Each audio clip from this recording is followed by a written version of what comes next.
नमस्ते, सम्पूर्णमा शुभ प्रभात, हार्दिक नमस्कार। धनगढी उपमहानगरपालिकाले यही मिति 2082 7 महिना 17 गतेदेखि सम्पूर्ण वडाहरूमा लाई जानकारी हुने गरी भवन अभिलेखीकरणको सूचना प्रकाशित गरेको छ।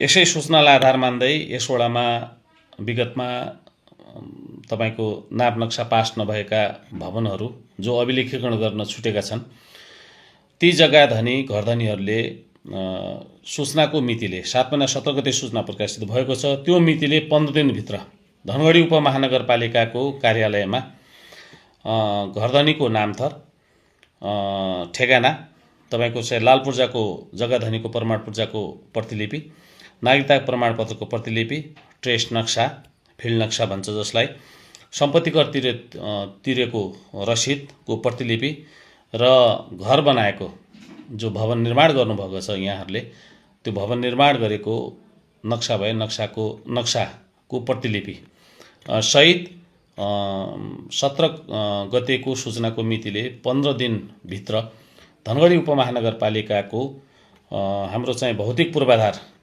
शाखामा सम्पर्क गर्न हुन सम्पूर्ण वडावासीहरूलाई अनुरोध गर्दछु र यदि त्यसमा कुनै त्यस्तो समस्या परेमा वडा कार्यालयमा आएर सम्बन्धित प्राविधिकसँग जानकारी लिनका लागि यसै सूचना मार्फत सम्पूर्ण वडावासीहरूमा हार्दिक अनुरोध गर्छु। धन्यवाद, नमस्कार।